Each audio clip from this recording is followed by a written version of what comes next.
Good. Okay. We're in the Queen's Ballroom on the public route in the State Apartments at Windsor Castle, and we're looking at one of Van Dyck's greatest portraits, the 5 eldest children of Charles I.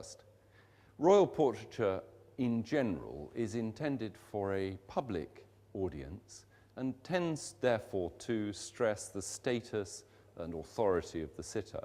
But occasionally, royal portraits are commissioned with a much more domestic and private intention, and it looks as if the 5 eldest children was in that category.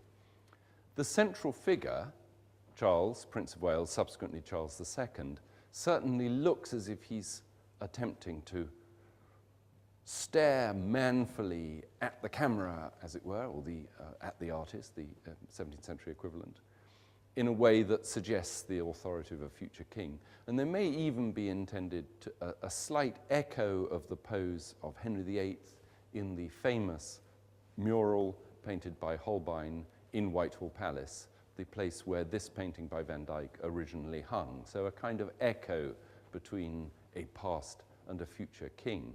So in that sense, we start out with an authoritative image. But I think when we look around the figure of the Prince of Wales, the eldest son, we see that it's much more intimate and perhaps more charming or more domestic.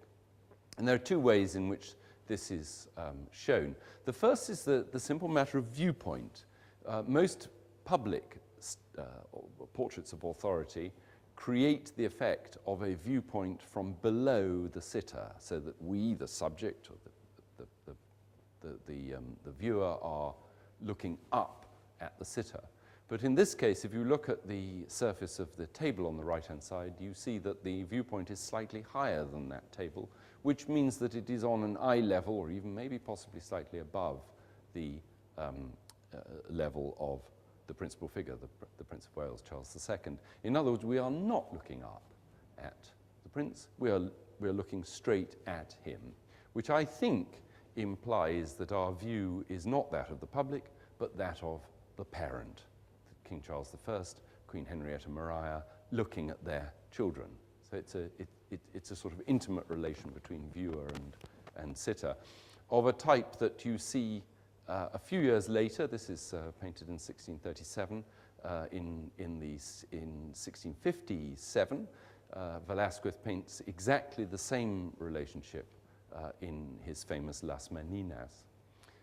That viewpoint creates a certain kind of direct communication, which implies an element of intimacy.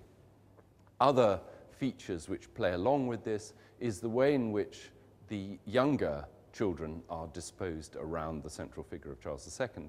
On the left-hand side, with reasonable elements of solemnity, the 2 more grown-up children, Mary, Princess Mary, future Princess of Orange, and between Mary and Charles, James, Duke of York, future James II. They're grown up enough to sort of know how to behave, whereas on the other side, on the right-hand side, the 2 younger princesses, neither of whom survived to adulthood, Princess Elizabeth and Anne, are too young, really, to know how to stand still. So the Princess Elizabeth is looking after the baby, but the baby is getting sort of understandably excited by the situation, is reaching out to call to his eldest brother or to touch something. So you have that element of animation which kind of can't be suppressed, which isn't prepared to just sit patiently through a portrait sitting, and is bringing the portrait to life. But I think the final twist that pulls in the domestic element is, are the 2 dogs. The small spaniel, sort of eager and alert and sort of anxious to please, almost like a canine equivalent of the 2 youngest children, looking up at Charles II, future Charles II, I should say, Prince of Wales. But most entertaining of all is the huge mastiff that is in a crouching position with Charles II with his hand resting masterfully on the dog's head, as if he's a kind of image of the monarch keeping under control the realm that he is superintending. But even as we look at that relationship, we think to ourselves, in a few moments' time that dog is going to get onto its feet, and those children are going to be scattering in all directions, and the dog will occupy the entire area of the canvas. So it has that